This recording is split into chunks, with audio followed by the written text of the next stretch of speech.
हे धर्मियों, यहोवा के कारण जय जयकार करो, क्योंकि धर्मी लोगों को स्तुति करना शोभा देता है। वीणा बजा बजा कर यहोवा का धन्यवाद करो, 10 तार वाली सारंगी बजा बजा कर उसका भजन गाओ, उसके लिए नया गीत गाओ, जय जयकार के साथ भली भांति बजाओ। आप सबको जय मसीह की। मैं आचार्य डॉक्टर पूनम साहू। आइए हम आज की आराधना परमेश्वर पिता, परमेश्वर पुत्र और पवित्र आत्मा के नाम से प्रारंभ करते हैं। आमीन। आइए हम सब एक छोटी प्रार्थना कर लेंगे। हमारे सर्वशक्तिमान पिता परमेश्वर, आपके चरणों के समीप आते हैं। आपको हृदय की गहराई से धन्यवाद देते हैं कि आज की आराधना में हम सब शामिल होने पाए हैं। प्रभु जी, चाहे ऑनलाइन ऑफलाइन माध्यम से पिता परमेश्वर, प्रभु जी हमारे गीतों का गाया जाना, वचन का पढ़ा जाना, भेंट का चढ़ाया जाना, प्रभु आपको सुखदायक सुगंध के रूप में ग्रहण योग्य हो सके और आपका वचन पिता परमेश्वर हमारे हृदय में न केवल 30, 60 परंतु 100 गुना फल लाने वाला हो सके। प्रभु जी, जितने आराधना में शामिल होते हैं हर एक जन आशीषित होने पाए, आपकी महिमा करने पाए और एक चित्त एक मन होकर आपकी आराधना में शामिल हो सके। सारी महिमा आपको देते हुए धन्यवाद के साथ विनती प्रभु यीशु मसीह के नाम से मांगते हैं। आमीन। आइए हम परमेश्वर की महिमा में गीत गाएंगे। हमन गाना गाबुन से 167 नंबर, मेरे जीवन में यीशु तेरा नाम।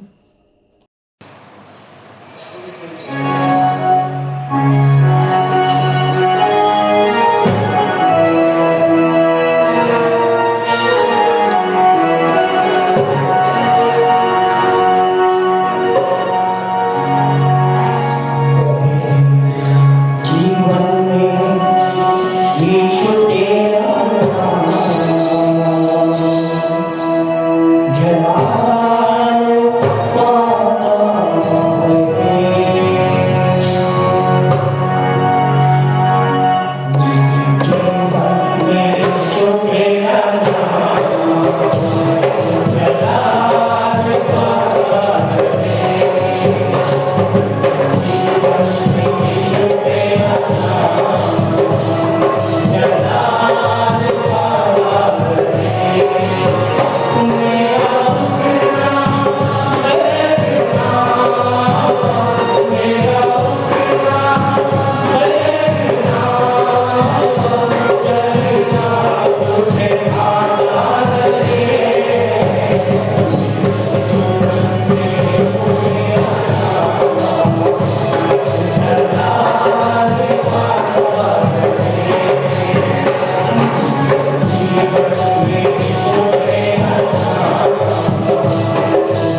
मसीह। मेरा नाम संगीता कुमारी खांडे है। मैं ग्राम सोनादुला से हूँ। प्रभु में आए मुझे 7 वर्ष हो गए। मैं सर्वप्रथम परमेश्वर पिता और संचालक मंडल का धन्यवाद करती हूँ, जिन्होंने हमें उत्तरवादी पाठ पढ़ने का अवसर दिया। आप सभी को जय मसीह की। मेरा नाम रंजीता कुमारी खांडे है। तो आइए हम उत्तरवादी पाठ पढ़ने की रीति से निकाल लेते हैं। लूका रचित सुसमाचार 21 अध्याय 7वां पद से अंतिम पद, जो पाया जाता है पृष्ठ क्रमांक 126 पे। पहला पद मैं पढ़ूंगी, दूसरा पद आप रंजीता बहन के साथ पढ़ लीजिएगा। तब उन्होंने यह कहकर उससे प्रश्न किया, हे गुरु, ये बातें कब होगी और जब ये बातें होने को हो तो क्या चिन्ह होगा? उसने कहा, सावधान रहो, कहीं तुम भ्रमित न किए जाओ, क्योंकि बहुत से लोग मेरे नाम से आकर कहेंगे, मैं वही हूँ और समय निकट आ पहुँचा है, पर तुम उनके पीछे चले न जाना। जब तुम लड़ाइयों और उपद्रव की चर्चा सुनो तो भयभीत न होना। इन बातों का पहले होना अवश्य है, परंतु उस समय एकाएक अंत न होगा। तब वह उनसे कहने लगा, जाति के विरुद्ध जाति और राज्य के विरुद्ध राज्य उठ खड़े होंगे। भयंकर भूकंप होंगे, जगह जगह महामारी होगी व अकाल पड़ेंगे। आकाश में भयंकर बातें और बड़े बड़े चिन्ह दिखाई देंगे। पर इन सब बातों के होने से पहले मेरे नाम के कारण वे तुम्हें पकड़ाएंगे, तुम्हें सताएंगे, सभागृहों में ले जाएंगे और बंदी गृहों में डालेंगे और राजाओं और अधिकारियों के पास ले जाएंगे। इससे तुम्हें साक्षी देने का अवसर मिलेगा। अतः अपने मन में बचाव के लिए पहले से तैयारी न करना, क्योंकि मैं तुम्हें ऐसी बोली और ऐसी बुद्धि दूंगा कि शत्रु में से कोई भी तुम्हारा न तो सामना और न खंडन ही कर सकेगा। परंतु तुम्हारे माता पिता, भाई संबंधित और मित्र भी धोखा देकर तुम्हें पकड़वाएंगे और तुम में से कितनों को मरवा डालेंगे। मेरे नाम के कारण सब तुमसे घृणा करेंगे, फिर भी तुम्हारा एक बाल भी बाका न होगा। परंतु अपने धीरज द्वारा तुम अपने प्राणों को बचाओगे। परंतु जब तुम यरूशलेम को सेनाओं से घिरा हुआ देखो, तब जान लेना कि उसका उजाड़ जाना निकट है। तब वे जो यहूदियों में हो पहाड़ियों पर भाग जाएं, जो नगर के भीतर हो वे बाहर निकल जाएं, और वे जो गांवों में हो नगर न लौटे। क्योंकि ये बदला लेने के दिन होंगे कि वे सब बातें जो लिखी गई है पूरी हो जाएं। उन दिनों जो गर्भवती हो और दूध पिलाती हो उनके लिए हाय, क्योंकि देश में बड़ा क्लेश होगा और इस जाति पर प्रकोप होगा। वे तलवार से घात किए जाएंगे और सब देशों में बंदी बनाकर पहुंचाए जाएंगे, जब तक गैर यहूदियों का समय पूरा न हो। यरूशलेम यहूदियों के पैरों के नीचे रौंदा जाएगा। सूर्य, चंद्रमा और तारों में चिन्ह दिखाई देंगे और पृथ्वी पर जातियों के मध्य त्रास्त और समुद्र की गरज और लहरों के कोलाहल से उनमें घबराहट होगी। भय और संसार पर घटित होने वाली बातों की प्रतीक्षा करते करते मनुष्य के हाथ पैर ढीले पड़ जाएंगे, क्योंकि आकाश की शक्तियाँ हिलाई जाएगी। तब वे मनुष्य के पुत्र को सामर्थ्य के साथ बादलों पर बड़ी महिमा के साथ आते हुए देखेंगे। परंतु जब ये घटनाएं घटने लगे तो सीधे होकर अपने सिर उठाना, क्योंकि तुम्हारा छुटकारा निकट होगा। तब उसने उससे एक दृष्टांत कहा, अंजीर के पेड़ों और अन्य सब पेड़ों को देखो। ज्यों ही उनमें कोपले आती है, तुम देखकर स्वयं जान जाते हो कि अब ग्रीष्मकाल निकट आ गए हैं। इस प्रकार तुम भी जब होते देखो तो जान लेना कि परमेश्वर का राज्य निकट है। मैं तुमसे सच कहता हूँ कि जब तक सब बातें घटित न हो ले, इस पीढ़ी का अंत न होगा। आकाश और पृथ्वी टल जाएंगी, परंतु मेरा वचन कभी न टलेगा। सावधान रहो, कहीं ऐसा न हो कि तुम्हारे हृदय दुराचार, पियक्कड़पन और जीवन की चिंताओं के भार से दब जाए और वह दिन एकाएक तुम पर फंदे की भांति आ जाए। क्योंकि संपूर्ण पृथ्वी पर रहने वालों सब लोगों पर वह इसी प्रकार आ पड़ेगा। परंतु तुम हर समय सावधान होकर प्रार्थना में लगे रहो, जिससे कि इन सब बातों से बच निकले और मनुष्य के पुत्र के सामने खड़े होने के लिए तुम में सामर्थ हो। दिन को तो वह मंदिर में जाकर उपदेश दिया करता था, परंतु संध्या समय बाहर निकलकर सारी रात पर्वत पर, जो जैतून कहलाता था, बिताता था। अंतिम पद हम सब एक साथ पढ़ेंगे। सब लोग सुबह तड़के उठकर उसके पास मंदिर में उससे सुनने के लिए आया करते थे। परमेश्वर इस छोटे से वचन पढ़े और सुने जाने पर हम सबको आशीष दे। आमीन। सबको जय मसीह की। आइए हम विश्वास वचन बोलें। मैं सर्वशक्तिमान पिता पर, स्वर्ग और पृथ्वी के सृजनहार परमेश्वर पर विश्वास रखता हूँ।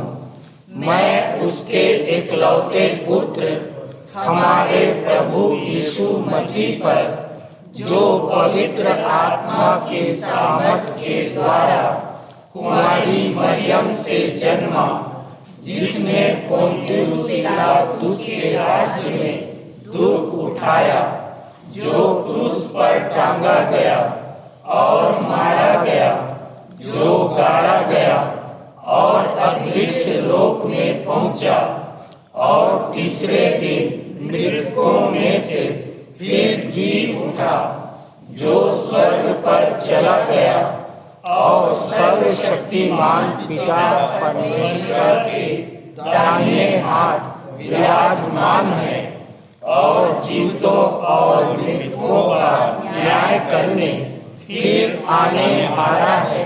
विश्वास रखता हूँ मैं पवित्र आत्मा पर, पवित्र सार्व कलीसिया पर, संतों की संगति पर, देह के पुनरुत्थान पर, पापों की क्षमा पर और अनंत जीवन पर विश्वास रखता हूँ।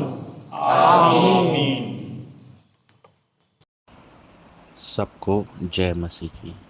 मेरा नाम सहायक सह आचार्य ऋषि वर्मा है। प्रभु यीशु मसीह में आए हुए 15 वर्ष हो गए हैं। आइए हम सब आज रविवारी आराधना में शामिल हुए हैं। परमेश्वर पिता को धन्यवाद देते हैं। आइए प्रार्थना करें। सर्वशक्तिमान दयालु पिता परमेश्वर, बड़े धन्यवाद के साथ अपने उद्धारकर्ता प्रभु यीशु मसीह के नाम में आपके चरणों के समीप में आते हैं। धन्यवाद देते हैं पिता परमेश्वर। जीवन के इस क्षण तक आपने हम सबको भला चंगा सुरक्षित रखा। धन्यवाद, आज रविवार विश्राम दिन में हम एकत्रित हुए हैं आपकी स्तुति महिमा आराधना करने के लिए। धन्यवाद पिता परमेश्वर। बहुत से लोग हैं, जैसा कि आपका वचन कहता है, मेरे विश्राम दिन में वे प्रवेश करने नहीं पाएंगे। धन्यवाद प्यारे पिता परमेश्वर। यह आपके महान करुणा का फल है कि हम रविवार विश्राम में एकत्रित हुए हैं। धन्यवाद पिता परमेश्वर। हमारी स्तुति महिमा आराधना करना आपको भा सके पिता परमेश्वर। आप जो वचन का बीज बोते हैं आज के दिन, उसे कोई शैतान चुगने न पाए, हमारे दिलो दिमाग में बचने पाए और हम आपकी आज्ञाओं का पालन कर सकें। प्यारे पिता परमेश्वर, जितने भी भाई बहन इसमें उपस्थित हुए हैं, जो आपके वचन और ज्ञान की शिक्षा को सुन रहे हैं, समझकर अपने हृदय की पटिया में लिख सके, उतार सके और अपने जीवन में उसको उतार सकें। प्यारे पिता परमेश्वर, धन्यवाद देते हैं हमारे जीवन में हर एक उत्तम आशीषों के लिए, हर एक विपरीत परिस्थिति के लिए। संकट का समय है पिता परमेश्वर, हम सबको संभालिए पिता परमेश्वर। नए नए नियम कानून इस देश में, इस राज्य में बनाए जा रहे हैं प्रलोभन का प्रभु जी। प्यारे पिता परमेश्वर, हम प्रार्थना करते हैं कि हम सब भाई बहनों को इन बुरी बातों से, बुरे संकटों से बचा के रखना पिता परमेश्वर। निरंतर हम आपके वचन में आगे बढ़ते रहें और आपकी आज्ञाओं का पालन करते रहें। बहुत से जो आपके सेवक थे, दास थे, नबी थे, उन लोगों ने में उस समय भी नहीं छोड़ा आपके प्रचार। जब वे करते थे तब भी वे इसी प्रकार संकट से घिरे रहते थे। आप उनके संग और साथ रहे पिता परमेश्वर। धन्यवाद आपके वचन और ज्ञान की शिक्षा के लिए। आपने कहा है कि इस जगत के अंत तक मैं तुम्हारे संग और साथ हूँ। धन्यवाद प्यारे पिता परमेश्वर, हमारे संग और साथ होने के लिए। हम प्रार्थना करते हैं हमारे भारत देश के अगुओं के लिए, कर्मचारियों के लिए, जो इस देश के बागडोर को संभाले हुए हैं, सच्चाई से अपने कर्तव्यों का पालन कर सके, आपके डर भय में हो करके, और आपके वचन और ज्ञान की शिक्षा को जान सके, समझ सके, प्रभु यीशु मसीह को अपना उद्धारकर्ता ग्रहण कर सके। प्यारे पिता परमेश्वर, हम प्रार्थना करते हैं हमारे विश्वासी मंडली कलीसिया के समस्त लोगों के लिए, जिनकी जो भी दुख तकलीफ है, समस्याएं हैं, घटी कमी है, सब प्रभु यीशु मसीह के नाम से दूर होने पाए। जो बीमार हैं, अस्वस्थ है, अस्पताल में भर्ती, उनके प्रियजन, सबके ऊपर अपना चंगाई भरा हाथ रखिए पिता परमेश्वर। पूर्ण रूप से चंगाई को प्राप्त कर सके प्रभु यीशु मसीह के नाम में। जो भाई बहन शैतानी शक्तियों से ग्रसित हैं, प्रभु यीशु मसीह के नाम में उनके अंदर से शैतानी शक्तियां, उनके जीवन से, उनकी आत्मा से प्रभु यीशु मसीह के नाम से जाती रहे। सबके आय के स्रोत में, काम धंधों में आशीष दीजिए। जो भाई बहन, जो परिवार कर्ज में हैं, प्रभु यीशु मसीह के नाम में सबका कर्जा चुकता हो सके इसी माह। सबकी सहायता करना पिता परमेश्वर। सबको आशीष, चंगाई, शांति देना पिता परमेश्वर। प्रार्थना करते हैं पिता परमेश्वर हमारे विश्वासी मंडली के संडे स्कूल के बच्चों के लिए, जबकि संडे स्कूल नहीं चल रहा है पिता परमेश्वर, क्योंकि हमारे पास जो स्थान थे वे हमारे पास अभी नहीं है। उसके लिए भी अभी भी बात चल रही है। हम इन सारे कामों को आपके हाथों में सौंपते हैं। न्यायकर्ता आप ही हैं, न्याय आप ही दीजिए पिता परमेश्वर। और संडे स्कूल के बच्चे किसी भी प्रकार के बुराई में फंसने ना पाए, जबकि बुराई को भलाई से जीतने वाले बन सके, आपके वचन और ज्ञान की शिक्षा में निरंतर आगे बढ़ सकें प्रभु जी। और जो उनके माता पिता हैं, जो उनके सेवक हैं, जो बच्चों की सेवकाई करते हैं, सिखाते हैं, वे भली भांति आपके वचन और आज्ञाओं को सिखा सके, समझा सके और उस पर वे चलने वाले बन सके। प्यारे पिता परमेश्वर, संडे स्कूल के जितने भी बच्चे हैं सबको आशीष देना। हम प्रार्थना करते हैं हमारे विश्वासी मंदिर के संचालक जी के लिए। उनको बहुतायत ज्ञान और प्रकाशन देना, दर्शन प्रकाशन देना, शक्ति सामर्थ्य देना। हर प्रकार की दुर्घटनाओं से, मुसीबतों से, शैतानी शक्तियों से, रोग, बीमारी, महामारियों से, अप्रिय घटनाओं से बचाना। निरंतर आपके वचन का बीज बोते रहें और हमें आपके दर्शन प्रकाशन से, आपकी दी हुई शिक्षा को हमें बताते रहें, सिखाते रहें। उनके जीवन में, उनके पूरे परिवार में आपकी बहुतायत की आशीष बनी रहे। हम प्रार्थना करते हैं पिता परमेश्वर हमारे विश्वासी मंदिर के सह संचालिकाओं के लिए, समस्त आचार्य गणों के लिए, उन सबको भी प्रभु जी हर प्रकार की दुर्घटनाओं से, मुसीबतों से, शैतानी शक्तियों से, रोग, बीमारी, महामारियों से, अप्रिय घटनाओं से बचाना। निरंतर आपके वचन में आगे बढ़ते रहें। सबके आय के स्रोत में, काम धंधों में आशीष देना। जो परिवार, जो भाई बहन कर्ज में है, प्रभु यीशु मसीह के नाम में इसी माह सबका कर्जा चुकता हो सके। सबकी सहायता करना पिता परमेश्वर। सबको आशीष, चंगाई, शांति देना। प्यारे पिता परमेश्वर, हम प्रार्थना करते हैं जहाँ जहाँ इस पृथ्वी पर युद्ध की हो रहा है प्रभु जी, जिन देशों के बीच में, वहाँ आपकी शांति को चाहते हैं। आपकी शांति वहाँ तक पहुँच सके प्रभु जी, उन तक, और युद्ध में विराम लग सके पिता परमेश्वर। प्यारे पिता परमेश्वर, मत्ती 24 में लिखा है कि जब युद्ध होता है, संकट के समय आते हैं, तुम इससे घबराना नहीं, क्योंकि युद्ध होना तो आवश्यक है। फिर भी हम प्रार्थना करते हैं पिता परमेश्वर कि युद्ध जो है टल सके और सब जो है आपसी लड़ाई झगड़ा को छोड़ करके आपके वचन और ज्ञान की शिक्षा में निरंतर आगे बढ़ सके।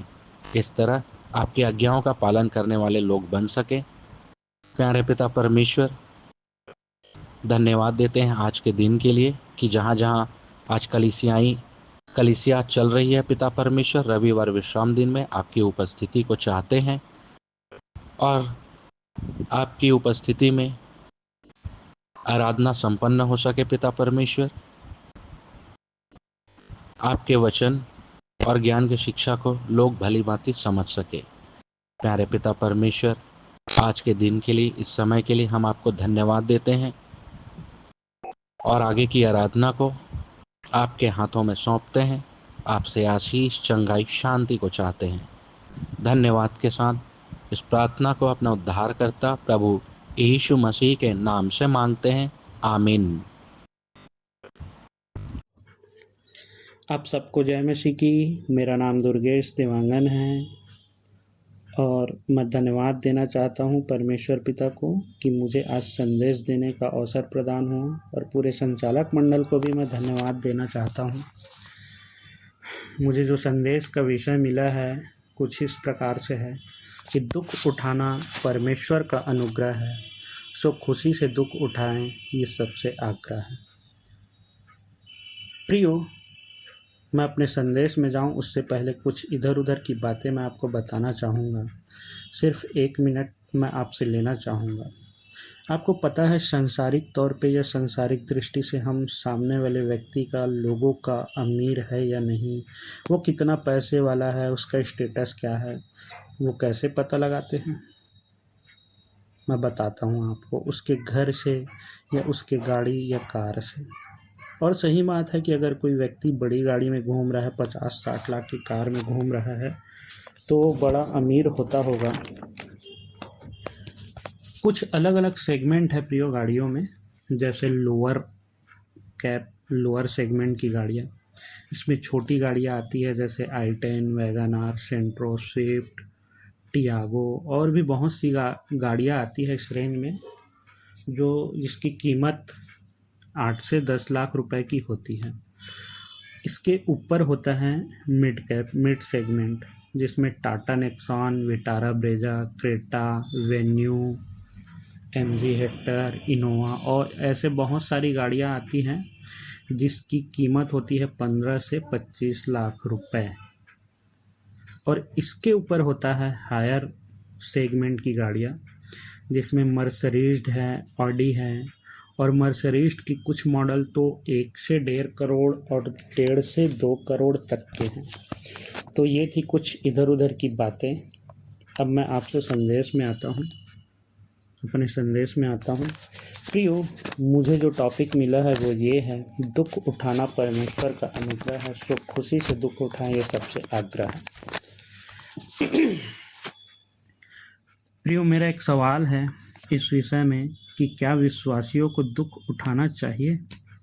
अक्सर दुख के बारे में या क्लेश के बारे में अलग अलग लोगों के अलग अलग राय होते हैं, विचार होते हैं, लेकिन आज हम परमेश्वर के वचन से देखेंगे कि विश्वासियों को दुख उठाना चाहिए, क्लेश सहना चाहिए या नहीं, और किस प्रकार के दुख उठाना चाहिए। इसके लिए मैं कुछ वचन पढ़ना चाहूँगा।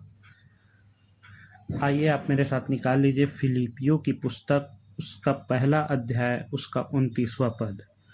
इसमें लिखा है, क्योंकि मसीह के कारण तुम पर ये अनुग्रह हुआ है कि न केवल उस पर विश्वास करो, पर उसके लिए दुख भी उठाओ। दुख उठाना भी एक अनुग्रह है प्रियो। ये वचन बोल रहा है, यहाँ वचन बोल रहा है कि हमें परमेश्वर पर सिर्फ विश्वास ही नहीं करना है, बल्कि उसके साथ दुख भी उठाना है। प्रभु यीशु पर विश्वास के साथ साथ उसके साथ दुख भी उठाना है। प्रियो, मैं दूसरा वचन पढ़ना चाहूँगा जो पाया जाता है रोमियो की पुस्तक, उसका 8वां अध्याय, उसका 16 से 18वां पद। इसमें लिखा है, आत्मा आप ही हमारी आत्मा के साथ गवाही देता है कि हम परमेश्वर की संतान हैं, और यदि संतान है तो वारिस भी, वरन परमेश्वर के वारिस और मसीह के संगी वारिस हैं, कि जब हम उसके साथ दुख उठाएं तो उसके साथ महिमा भी पाएं। क्योंकि मैं समझता हूँ कि इस समय के दुख और क्लेश उस महिमा के सामने जो हम पर प्रकट होने वाली है कुछ भी नहीं है।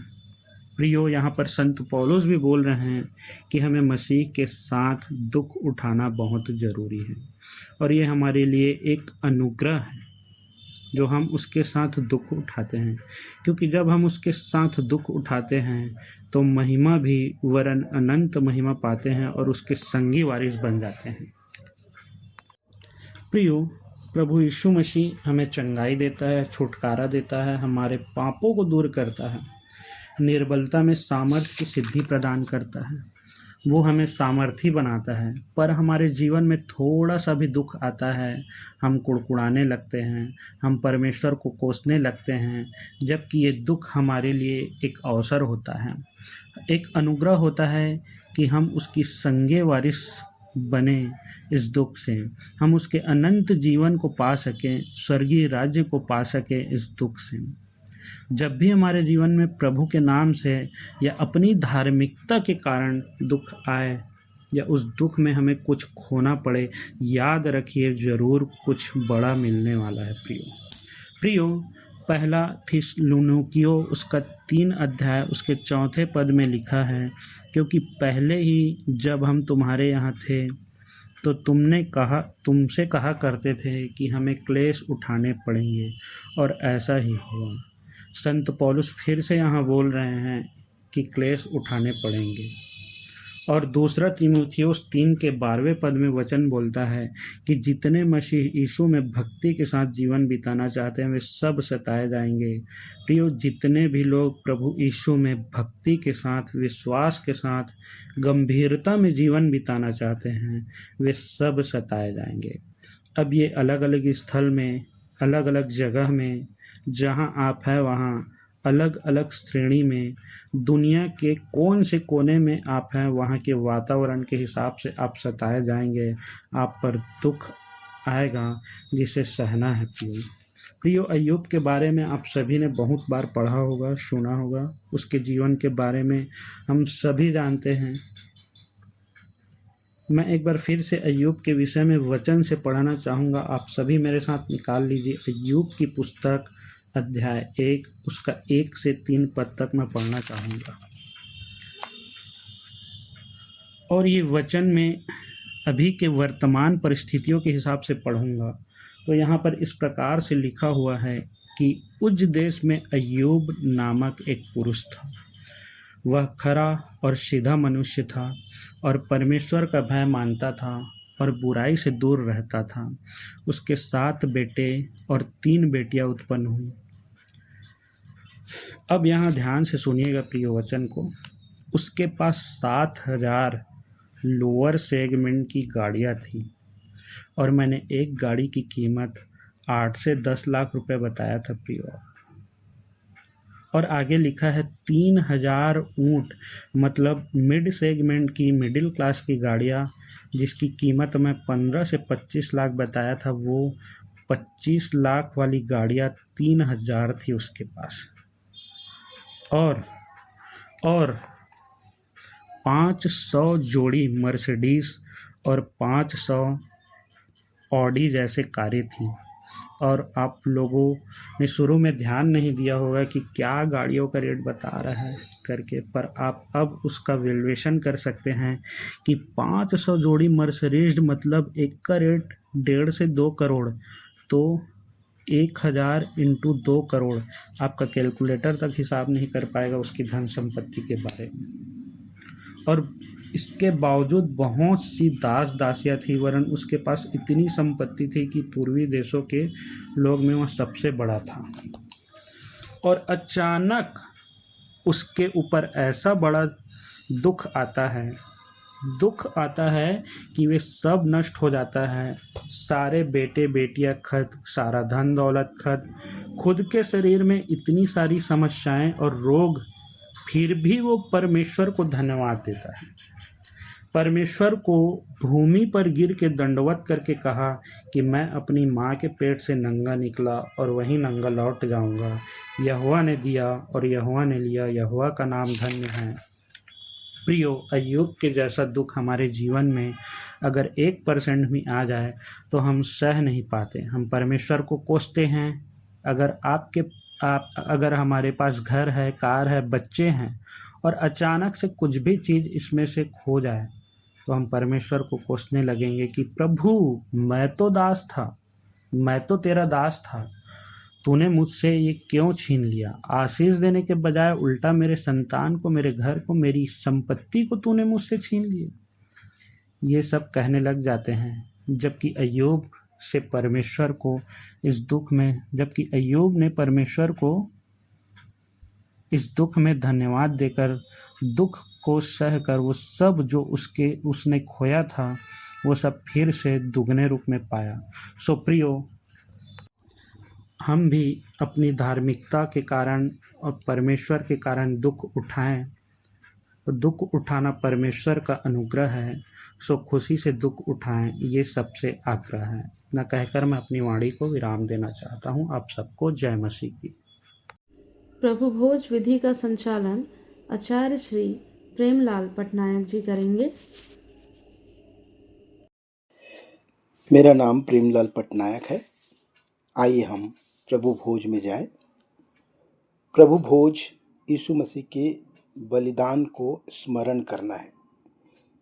ये सिर्फ एक सोच या शब्द नहीं है, बल्कि एक आध्यात्मिक अनुभव है, स्पिरिचुअल अनुभव है, जो हमारे मन, हमारी आत्मा और हमारे जीवन को बदल देता है। तो प्रभु भोज लेने से पहले प्रभु यीशु मसीह ने क्रूस पर जो हमारे लिए किया, तो हम क्रूस की घटनाओं को व्यक्तिगत रूप से स्मरण कर सकते हैं। कैसे स्मरण कर सकते हैं? प्रभु भोज के समय हम वचन को पढ़कर, प्रभु भोज के समय हम वचन को पढ़कर, यदि हम मत्ती रचित सुसमाचार 26-27 अध्याय, मरकुस 14-15 अध्याय, लूका 22 और 23 अध्याय और यूहन्ना 18 और 19 अध्याय को धीरे धीरे पढ़कर क्रूस की घटनाओं को स्मरण कर सकते हैं। और जब हम इन वचनों को पढ़ें तो हमको समझ में आता है कि ये सब कुछ जो क्रूस पर हो रहा है, ये मेरे लिए हो रहा है। ये दर्द जो प्रभु यीशु मसीह, ये पीड़ा जो क्रूस पर प्रभु यीशु मसीह उठा रहे हैं, ये मेरे और आपके पापों के कारण हो रहा है। प्रभु यीशु मसीह के सिर में कांटों का मुकुट पहनाया गया, उनको कोड़े मारा गया, उनके हाथ पैर में खीले ठोके गए। ये सब किसके खातिर हुआ? ये सब मेरे और आपके खातिर हुआ। प्रभु यीशु मसीह के शरीर को क्रूस पे तोड़ा गया, प्रभु यीशु मसीह का लहू बहाया गया। ये किसके खातिर है? ये मेरे और आपके लिए प्रभु यीशु मसीह का शरीर तोड़ा गया और मेरे और आपके पापों के लिए यीशु मसीह का लहू बहा। और प्रभु यीशु मसीह का लहू मेरे और आपके पापों को क्षमा करता है। इसलिए हम वचन में पढ़ते हैं इब्रानियों में कि यीशु का लहू हमें सब पापों से शुद्ध करता है। और प्रभु यीशु मसीह हमसे बेइंतहा प्रेम करते हैं, गहरा प्रेम करते हैं। उन्होंने कहा कि हे पिता, इन्हें क्षमा कर। और इस क्षमा के पीछे परमेश्वर का गहरा प्रेम छिपा हुआ है। मतलब प्रभु यीशु मसीह को जब हम अपना उद्धारकर्ता या प्रभु करके ग्रहण कर लेते हैं, तो प्रभु यीशु मसीह ने मुझको और आपको क्षमा कर दिया है। अब सवाल ये है कि आज मैं क्या दूसरों को दिल से क्षमा कर पाता हूँ? तो हम प्रभु से बोले कि प्रभु, मुझे ऐसा हृदय दीजिए कि मैं दूसरों को भी क्षमा कर पाऊँ। और यदि हम दूसरों को क्षमा नहीं कर पा रहे हैं और इस प्रभु भोज में शामिल हो रहे हैं, तो प्रभु भोज लेना हमारे लिए व्यर्थ हो जाएगा। इसलिए हम प्रभु यीशु मसीह की मृत्यु को जो क्रूस पर वो किए हैं उसको स्मरण करते हैं। और प्रभु यीशु मसीह 1 कुरिन्थी 11 और उसके 23 में प्रभु यीशु मसीह के प्रभु भोज को जो प्रभु ने संचालन किया था, पौलुस ने इस प्रकार से कहा, क्योंकि यह बात मुझे प्रभु से पहुंची और मैंने तुम्हें भी पहुंचा दी कि प्रभु यीशु मसीह ने जिस रात वह पकड़वाया गया रोटी ली और धन्यवाद करके उसे तोड़ी और कहा, ये मेरी देह है जो तुम्हारे लिए है, मेरे स्मरण के लिए यही किया करो। इसी रीति से उसने बियारी के पीछे कटोरा भी लिया और कहा, यह कटोरा मेरे लहू में नई वाचा है, जब कभी पियो तो मेरे स्मरण के लिए यही किया करो। क्योंकि जब कभी तुम ये रोटी खाते और इस कटोरे में से पीते हो तो प्रभु की मृत्यु को जब तक वह न आए प्रचार करते हो। आइए दुआ करें। हमारे प्रेमी और अनुग्रहकारी पिता परमेश्वर, हम आपके चरणों के समीप में आए हैं प्रभु जी, और जब हम इस भोज में शामिल होते हैं प्यारे परमेश्वर प्रभु, हम उस क्रूस के दर्द को स्मरण करते हैं। जितना भी आपने उस क्रूस पे सहा है प्यारे परमेश्वर, वो हमारे लिए, और प्रभु हमको आपने पापों से क्षमा दे दी। हम आपका धन्यवाद करते हैं प्रभु। हम स्वीकार करते हैं कि हम पापी हैं, तभी प्यारे परमेश्वर क्रूस पर आपने हमारे लिए जान दी। और आप हमसे इतना प्रेम करते हैं, इतना प्रेम करते हैं कि प्रभु अगर आप प्रेम नहीं करते तो क्रूस पे नहीं मरते प्रभु जी। प्रभु होन दे कि हमें भी ऐसा आप हृदय दें, ऐसा मन दे, ऐसी बुद्धि दे कि हम भी एक दूसरे को क्षमा कर सके और एक दूसरे से प्रेम कर सके प्यारे परमेश्वर। प्रभु जब हम इस पे हाथ डालते हैं प्यारे परमेश्वर, तो प्यारे परमेश्वर ये हमारे लिए आशीष का कारण बने, ना कि दंड का कारण। छोटी विनती अपने उद्धारकर्ता प्रभु यीशु मसीह के नाम से मांगते हैं, आमीन। प्रभु भोज विधि पर छोटे से मनन के लिए आचार्य श्री प्रेमलाल पटनायक एवं उनके परिवार को प्रभु बहुतायत की आशीष दें। आइए हम अपनी अपनी भेंटों एवं धन्यवादी भेंटों को देने के द्वारा परमेश्वर की महिमा करेंगे और गीत गाएंगे। स्तुति के गीत में से आशीष तुझसे चाहते हैं। तत्पश्चात प्रार्थना करने में अगुवाई करेंगे सह सहायक आचार्य श्री राजेंद्र गंगावनी। ये समय है भेंट अर्पित करने का, और हम सब अपनी अपनी भेंटों को परमेश्वर के सम्मुख लाएं, परमेश्वर के समीप में लेके आएं। और इस समय हम एक गीत गा लेंगे, जो गीत स्तुति के गीत में से गीत क्रमांक 5, आशीष तुझसे चाहते हैं हे स्वर्गीय पिता हम आते हैं।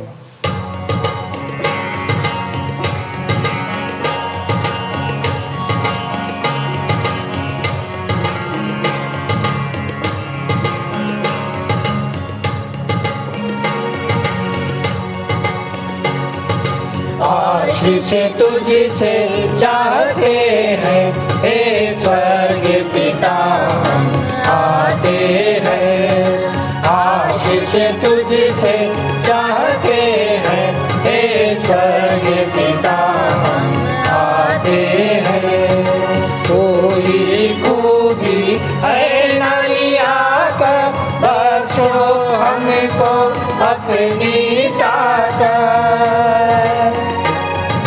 कोई खूबी है नालिया का बख्शो हमको अपनी ताकत। खाली दिलों को लाते हैं, खाली दिलों को लाते हैं हे स्वर्गीय पिता हम आते हैं। आशीष तुझसे चाहते हैं हे स्वर्गीय पिता हम आते हैं। हमने बहुत खताएं की है, रहे निगम में जफाएं की है। हमने बहुत खताएं की है, रहे निगम में जफाएं की है। शर्म से सिर झुक जाते हैं, शर्म से सिर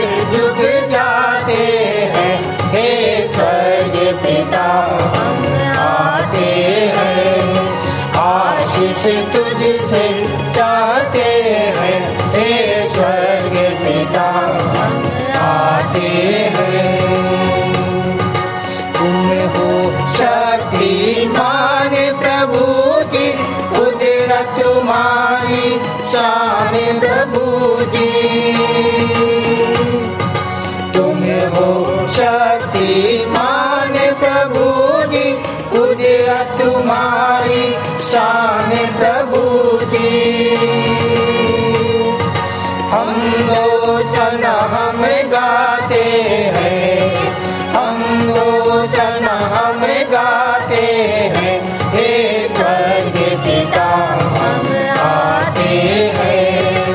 आशीष तुझसे चाहते हैं, हे स्वर्ग पिता हम आते हैं।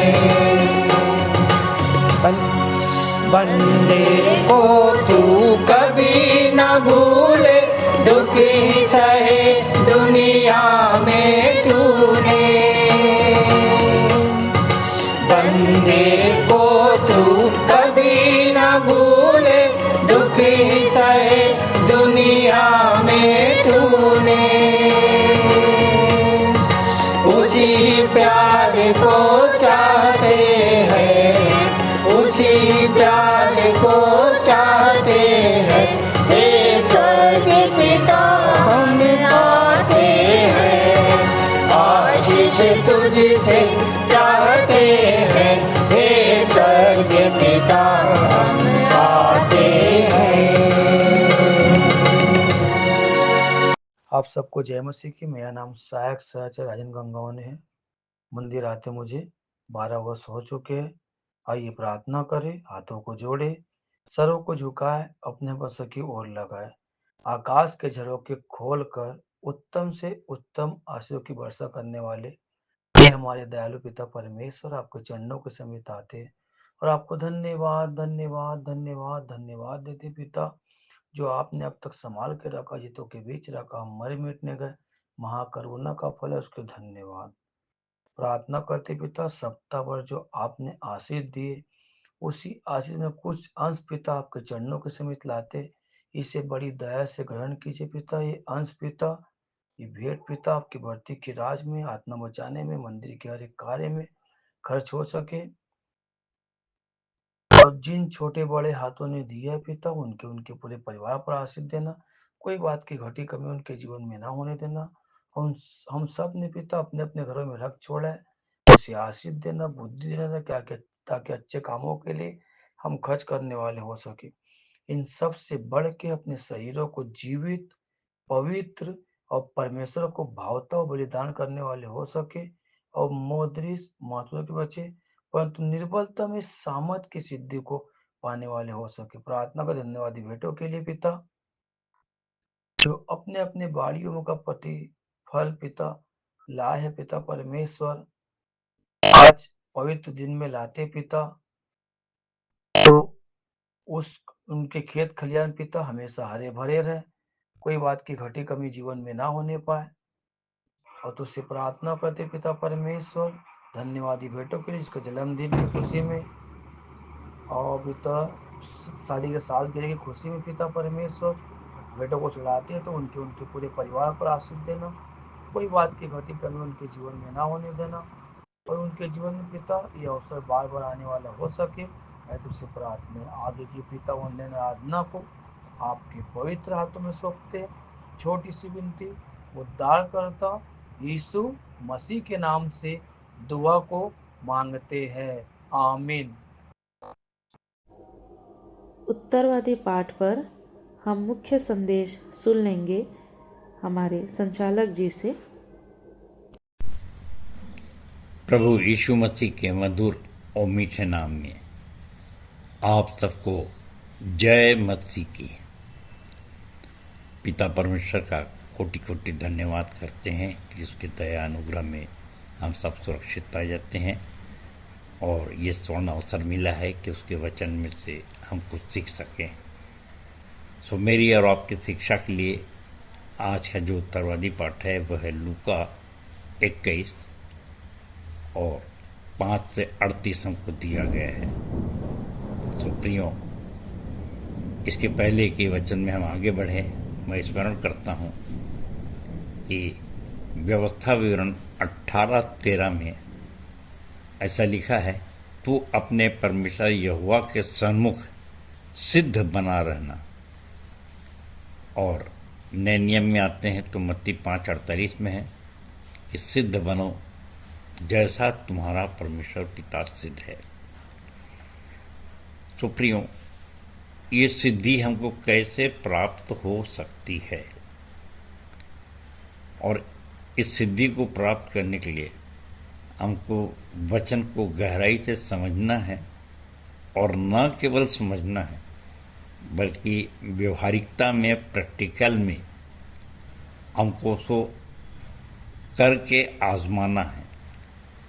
और जब हम आजमाते हैं तो एक बहुत अच्छी बात होती है कि जब हम किसी को बताते हैं अपने प्रिय चीज को, जो हमारे मुख्य आज्ञा है, महान आज्ञा है, ग्रेट कमांड है कि जाओ सब जाति के लोगों को चेला बनाओ, तो उसको हम भाषण देने से कम दिखा सकते हैं।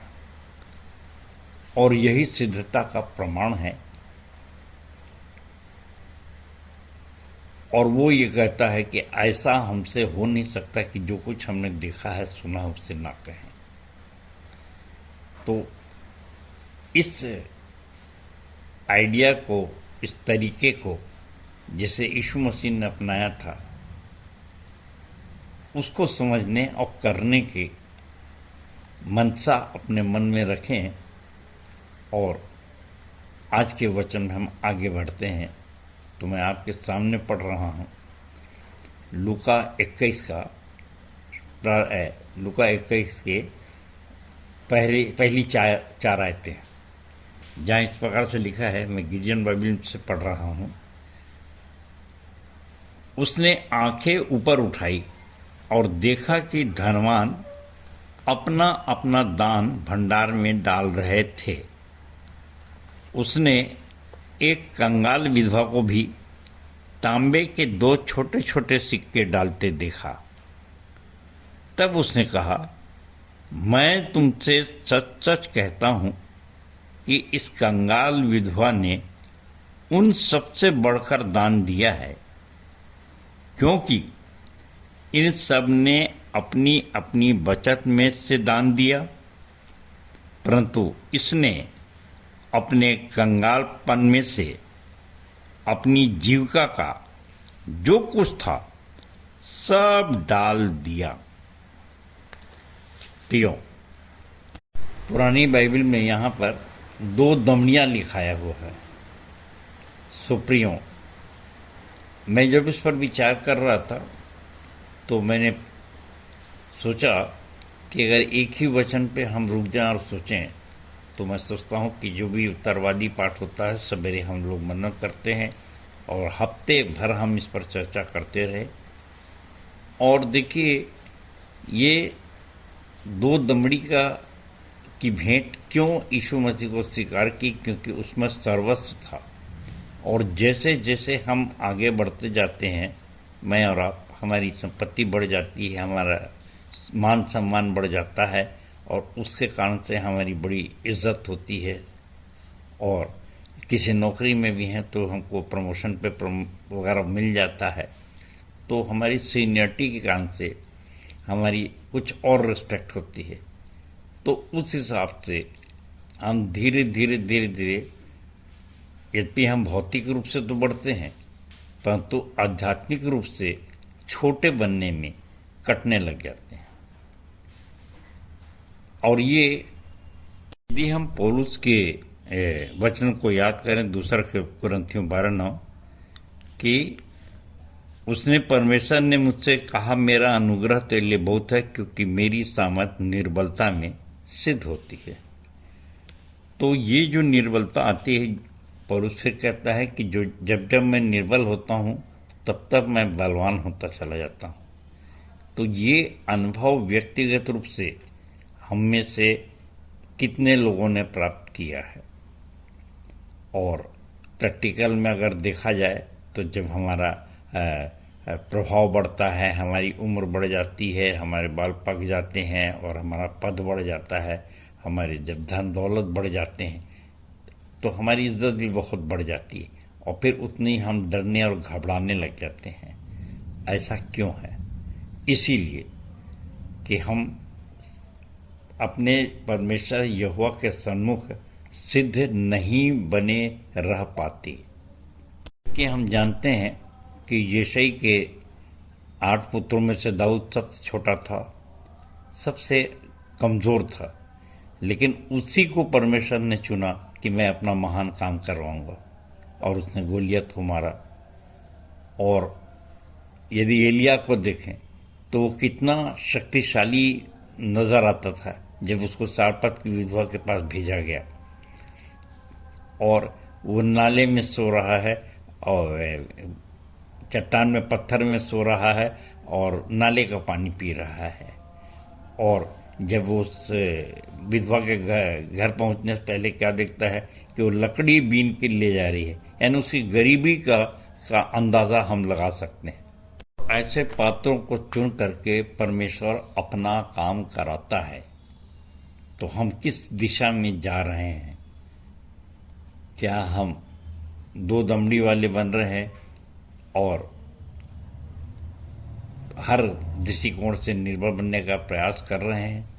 ये इस बात को हम दिल दिमाग में रखें और आगे की वचनों पे चलें, जो उत्तरवादी पाठ का 5वां मैं पढ़ रहा हूँ, और जहाँ मंदिर के विषय में बातें हो रही हैं। जब कुछ लोग मंदिर के विषय में बातें कर रहे थे कि वह सुंदर पत्थरों और मन्नत की भेंटों द्वारा कैसे बनाया गया है, तो उसने कहा, इन वस्तुओं के संबंध में जिन्हें तुम देख रहे हो, ऐसे दिन आएंगे जबकि एक पत्थर के ऊपर दूसरा पत्थर न रहेगा जो ढाया न जाएगा।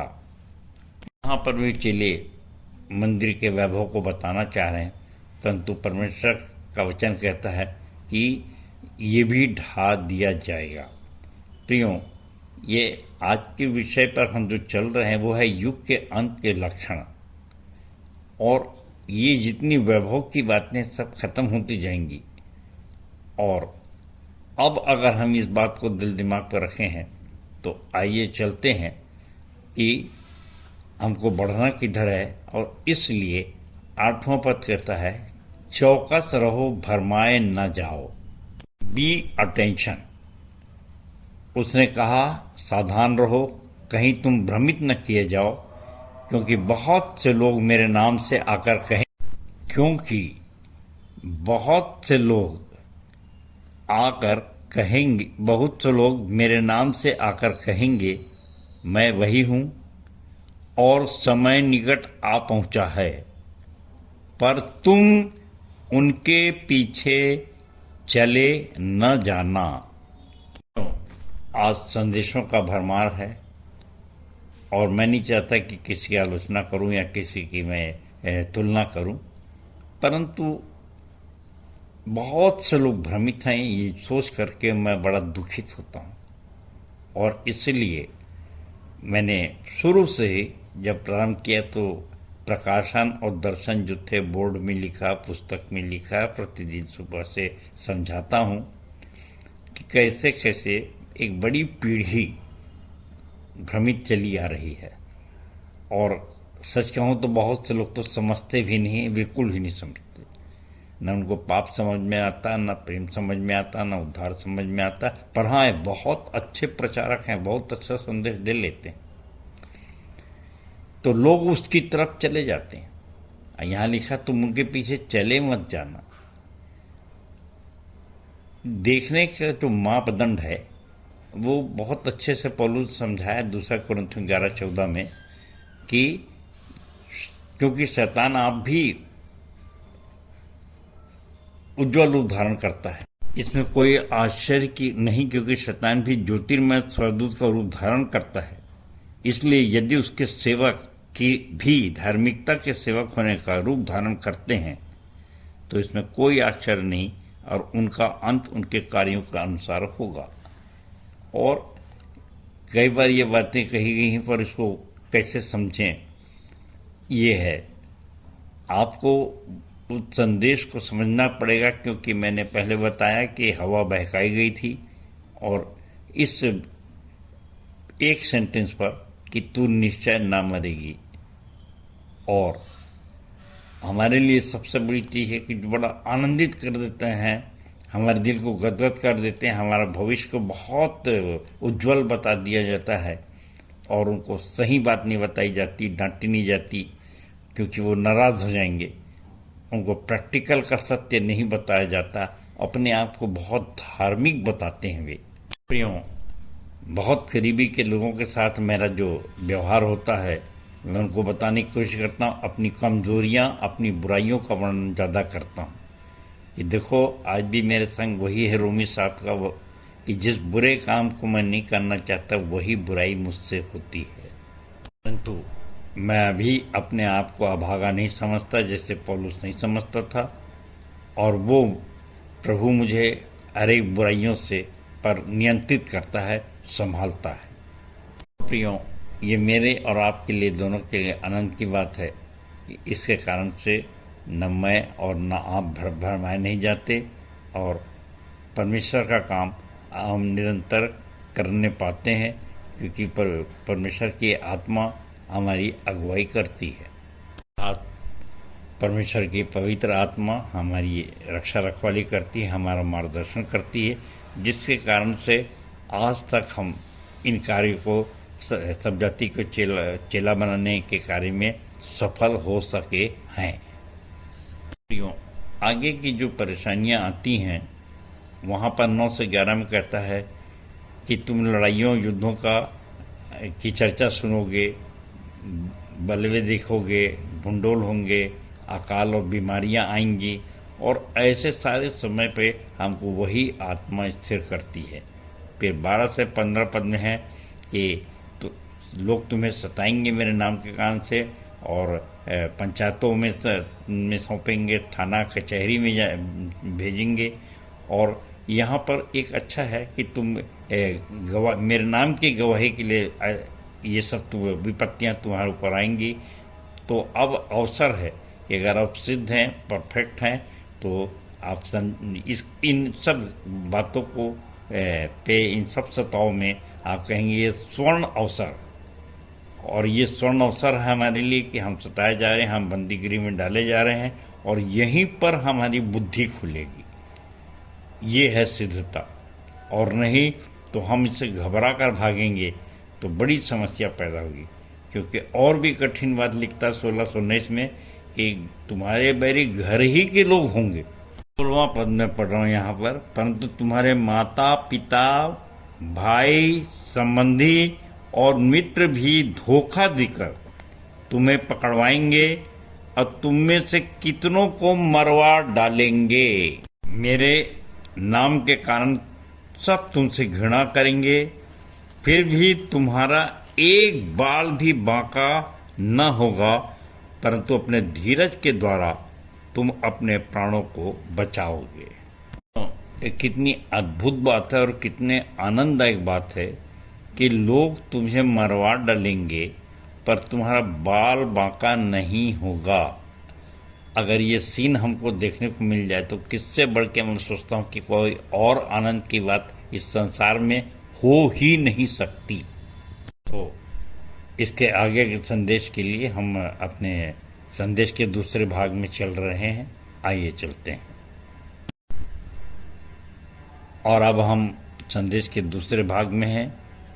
आज हम विचार कर रहे हैं उत्तरवादी पाठ लूका 21 5 से 38 पे, और मैंने बताया कि 16 से 19 के बीच में कितने आनंद की बात होगी कि घर के लोग ही बैरी होंगे और कितनों को मरवा डालेंगे पर तुम्हारा बाल बांका नहीं होगा। प्रियों, अपने लोगों को कैसी अद्भुत सुरक्षा परमेश्वर ने देने का वादा किया है, और आवश्यकता है कि आज के समय में जबकि हमारे प्रदेश में भी, हमारे देश में भी सताव आया है और पूरे विश्व में युद्ध की चर्चा है। टीवी खोलो तो बिल्कुल युद्ध के बारे में चर्चा होती रहती है, और बहुत से प्रचारक भी बहुत से चर्चा करते रहते हैं, इस पर संदेश दे रहे हैं। और इसलिए ये 20 से जो 24 के बीच का पद है वो बहुत महत्वपूर्ण हो जाता है आज के समय के लिए। परंतु जब तुम यरूशलेम को सेनाओं से घिरा हुआ देखो, तब जान लेना कि उसका उजड़ जाना निकट है। तब वे जो यहूदा में हो पहाड़ियों पर भाग जाएं, जो नगर के भीतर हों वे बाहर निकल जाएं, और जो गांव में हों नगर में ना लौटें। उन दिनों जो गर्भवती हैं और दूध पिलाती हैं उनके लिए है, क्योंकि देश में बड़ा क्लेश होगा और इस जाति का प्रकोप होगा, इस जाति पर प्रकोप होगा। 24वां, वे तलवार से घात किए जाएंगे और सब देशों में बंदी बनाकर पहुंचाए जाएंगे, जब तक कि गैर यहूदियों का समय पूरा न हो। यरूशलेम गैर यहूदियों के पैरों के नीचे रौंदा जाएगा। ये गैर यहूदियों की जगह में पुरानी बाइबल में अन्य जातियों के शब्द आया है। तो जब तक अन्य जातियों का समय पूरा न हो, यरूशलेम अन्य जातियों के पैरों के नीचे रौंदा जाएगा। क्यों? ये एक ऐसा वाक्य है, ऐसा पैरा है जिसको जल्दी से समझ में नहीं आता, और मैं भी बहुत मनन करता रहा, बहुत से टीका टिप्पणियाँ पढ़ता रहा, परंतु प्रार्थना के द्वारा जो प्रभु ने अगुवाई दिया है और जो मैं देख रहा हूँ आज के समय युद्ध में, तो ये चर्चा की बात होती है कि इब्राहिम के वंश के जो के लोग हैं, ये तीनों कज़न हैं, हमारे मुस्लिम भाई और ईसाई और यहूदी, और इनका झगड़ा है ये आपस का, जो अभी हमारे पर हाँ गैस की भी बहुत किल्लत हो रही है और बड़ी विस्तार से आप सूचनाएं सुन रहे हैं।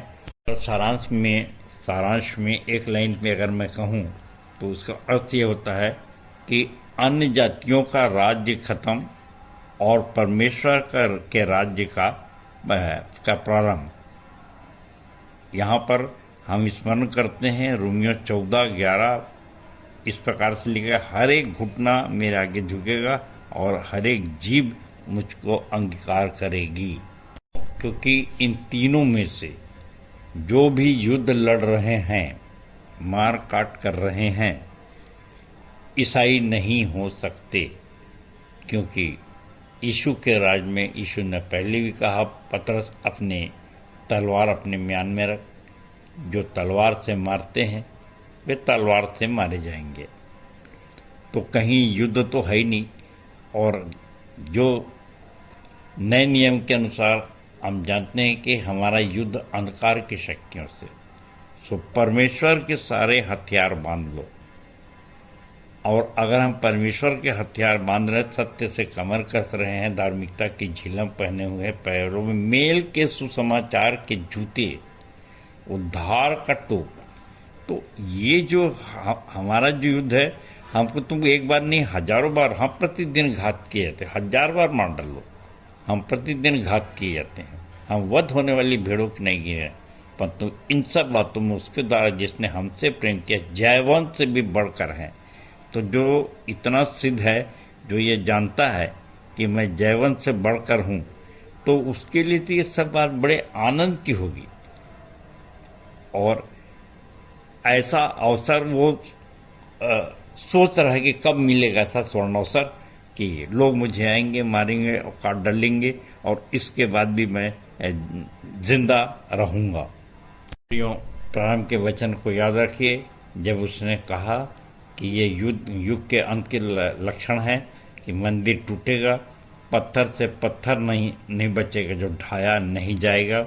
और अभी जो समाचार आते हैं उसके अनुसार तीनों जातियां उस बिल्डिंग को, उस स्थान को पवित्र मानकर सुरक्षित रखी हैं, वहाँ पर बम्बार्डिंग नहीं करती।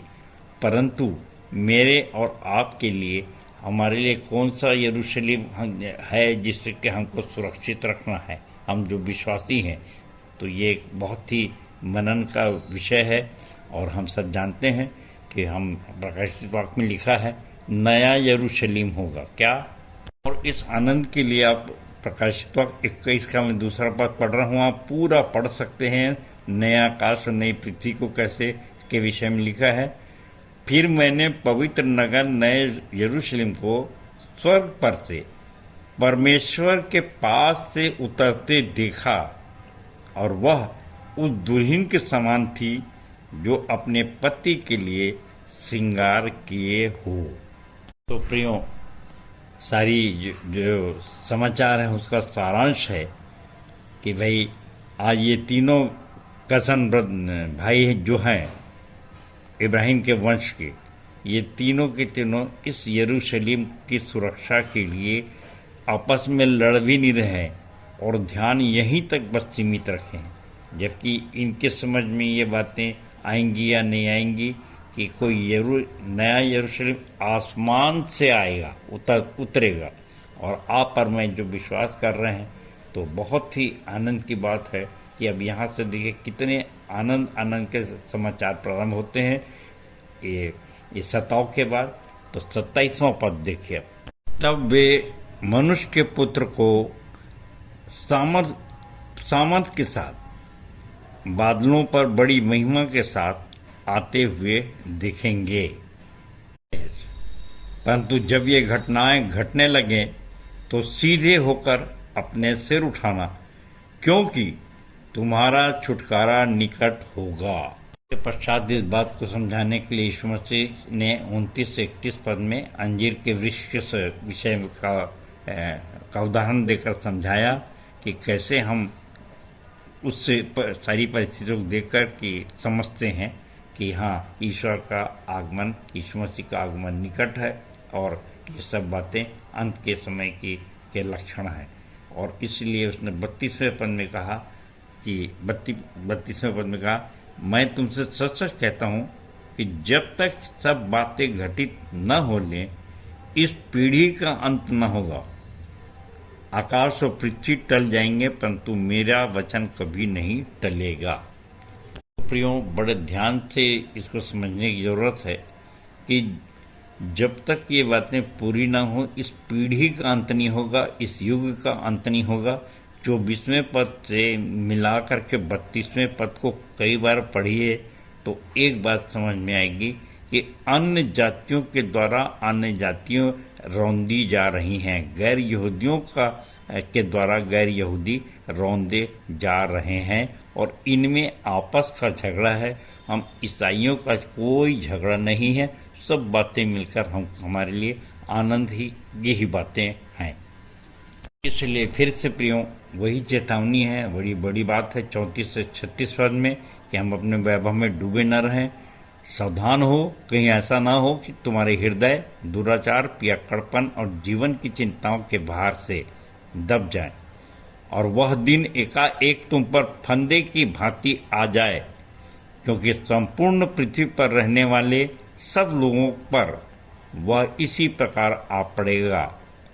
परंतु तुम हर समय सावधान होकर प्रार्थना में लगे रहो, जिससे कि इन सब बातों से बच निकलने और मनुष्य के पुत्र के सामने खड़े होने के लिए तुम्हें सामर्थ हो।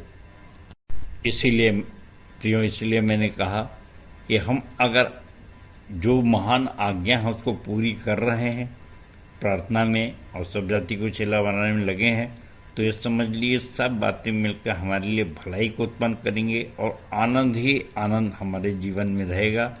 चाहे वो कैसी भी सताव आए, चाहे आकाश और पृथ्वी जाते रहें, जैसे 25 में लिखा, सूर्य चंद्रमा तारों में चिन्ह दिखाई देंगे और पृथ्वी पर जातियों के मध्य त्रास और समुद्र की गरज और लहरों के कोलाहल से उनमें घबराहट होगी, पर हमें कोई घबराहट नहीं होगी।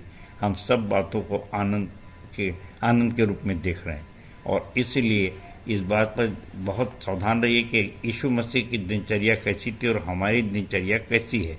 तो देखिए 37-38 पर, दिन को वह मंदिर में जाकर उपदेश दिया करता था, परंतु संध्या समय बाहर निकलकर सारी रात उस पर्वत पर जो जैतून कहलाता है बिताता था। सब लोग सुबह तड़के उठकर उसके पास मंदिर में उसकी सुनने के लिए आया करते थे। अब यह है कि जब हम कहते हैं कि मुझ में यीशु की शोभा दिखाई दे, तो मेरे और आपके लिए अंत में ये प्रश्न है कि हमारी दिनचर्या कैसी है, हम कौन से पहाड़ पे रहते हैं। और मैं इसके लिए स्तुति गीत के 106 नंबर का गीत याद करता हूँ। हम विश्वास से एक देश देखते हैं जो इस पृथ्वी से है शोभामान, यहाँ यीशु कर रहा तैयार मेरे लिए एक रहने का स्थान। ये विश्वास से जब हम उस स्थान को देखते हैं जहाँ कंस्ट्रक्शन हो रहा है, हमारे लिए एक घर बन रहा है, हमारे लिए एक बंगला बन रहा है। मैंने अपने दर्शन में लिखा, मैं विश्वास से उस बंगले को देखा हूँ, तो कितने आनंद की बात होती है।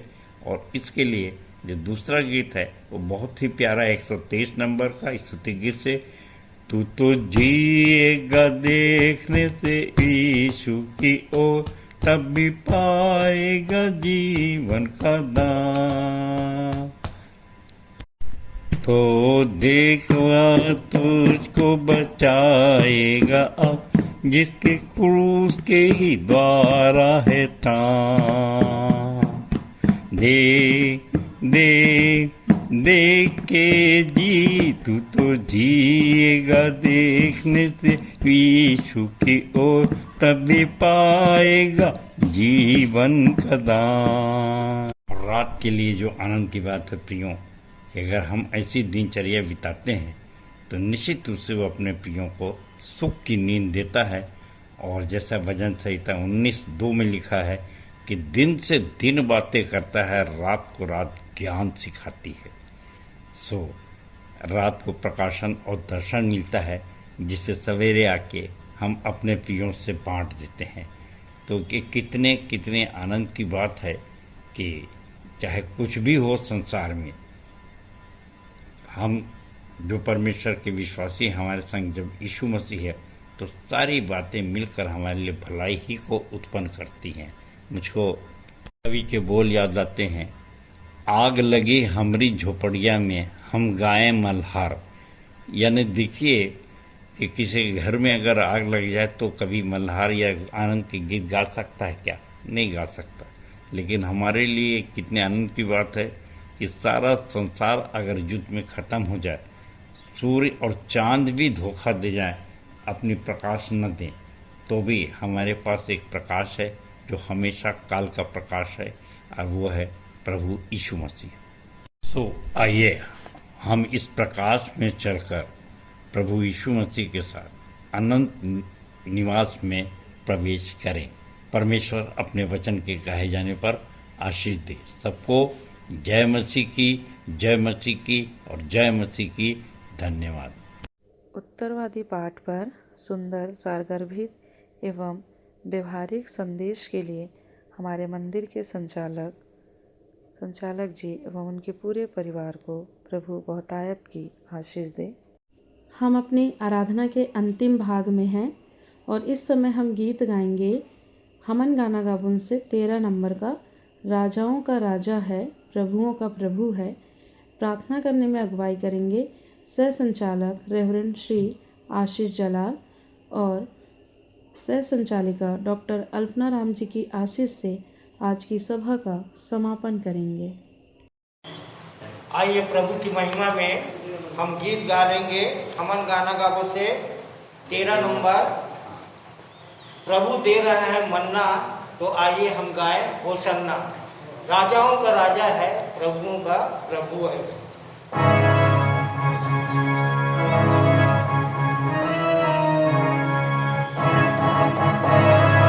होशन्ना होशन्ना होशन्ना होशन्ना होशन्ना होशन्ना होशन्ना होशन्ना होशन्ना होशन्ना होशन्ना होशन्ना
आप सबको जय मसीह की। मैं आशीष जलाल, विश्वासी मंडली बिलासपुर से। आइए, ये समय है अंतिम प्रार्थना का। सब लोग अपने हाथों को जोड़ेंगे, आंखों को बंद करेंगे, ध्यान परमेश्वर की ओर लगाएंगे। धन्यवाद धन्यवाद धन्यवाद के योग्य प्यारे प्रभु जी, बड़े धन्यवाद के साथ आपके पास में आते हैं खुदावन। हम आपको धन्यवाद देते हैं प्यारे प्रभु जी कि आपने हमारे मनों को तैयार किया कि हम तेरे भवन में आ सकें, प्रार्थनाओं के माध्यम से हम आपसे बातचीत कर सकें। खुदावन, हम धन्यवाद देते हैं आज की प्यारी आराधना के लिए। खुदावन, आपकी पाक उपस्थिति आराधना के अंदर बनी रही, गीतों को गाने में, वचन को प्रचार करने में, वचन को ग्रहण करने में खुदावन आपने हमारी मदद की है। हम आपका दिल से धन्यवाद देते हैं। धन्यवाद देते हैं प्यारे प्रभु जी आज के प्यारे वचन के लिए खुदावन, जो तेरे दास भक्तों के द्वारा बोया गया है। खुदावन, हम चाहते हैं ये वचन खाली ना जाए, हमारे दिलों के अंदर काम करे, हमारी ज़िंदगियों को बदले, हमको आशीषित करे, अनुग्रहित करे। खुदावन, आज के वचन के अनुसार हमारा जीवन बेहतर से बेहतर बनता चला जाए। खुदावन, आज के वचन के मुताबिक हम तमाम लोगों को जो हमारी ज़िंदगियों के अंदर आते हैं, तेरे वचन से उनको गवाही देने वाले हो सकें। प्यारे प्रभु जी, हम धन्यवाद देते हैं उन नए लोगों के लिए खुदावन, जिन्होंने हमारे साथ में खुदावन आज आपकी संगति की है।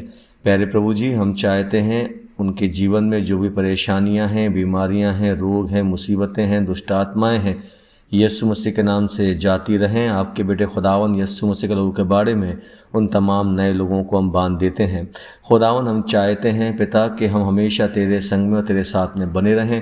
प्यारे प्रभु जी, तेरे वचन के बगैर हम अधूरे हैं। खुदावन बाप, हम चाहते हैं पिता कि तेरा वचन हमेशा हमारे जीवन के अंदर बना रहे, क्योंकि तेरे वचन में लिखा है, तेरा वचन मेरे पाँव के लिए दीपक और मेरे मार्ग के लिए उजियाला है। तो होने दे खुदावन, जब हम वापस अपने घरों की ओर जाते हैं, तेरा वचन हमको संभाले। प्यारे प्रभु जी, तू हम सबको गवाही का जीवन देना, और जब पिता तेरी मर्जी हो तो फिर से हम तेरे भवन में आएँ और इसी प्रकार से आत्मिक संगति का आनंद उठा सकें, क्योंकि तेरे वचन में लिखा हुआ है खुदावन, आपके पास में आनंद की भरपूरी है।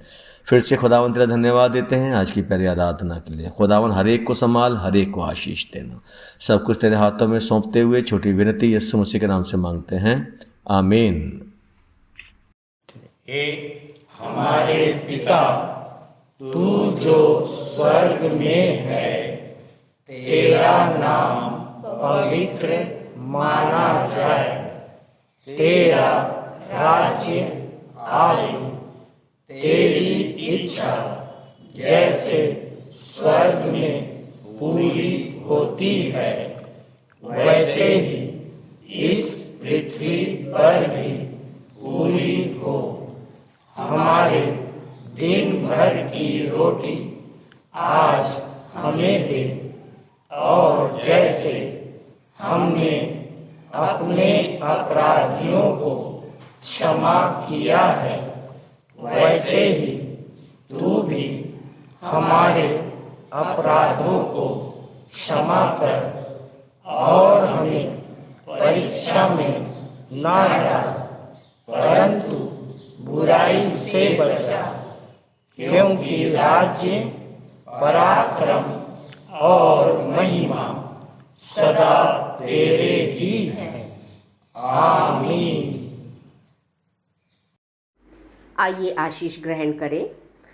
और अब जो ऐसा सामर्थ्य है कि हमारी विनती और समझ से कहीं अधिक बढ़कर काम कर सकता है, उस सामर्थ्य के अनुसार जो हम में कार्य करती है, हमारे पिता परमेश्वर का प्रेम, प्रभु यीशु मसीह का अनुग्रह और पवित्र आत्मा की शांति और सहभागिता हम में से हर एक के साथ अब से लेकर सदा काल तक होती रहे। आमीन।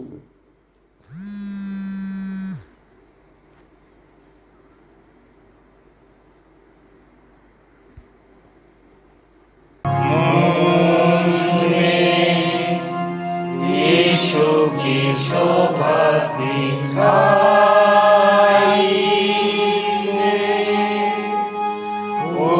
उसका अद्भुत प्यारा संगीता हेतु आत्मा पवित्र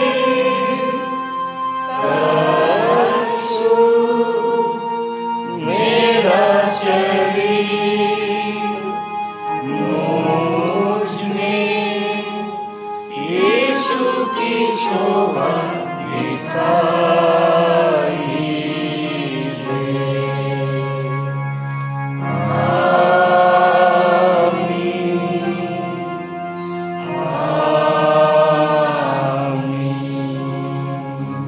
आप सबको जय मसीह की।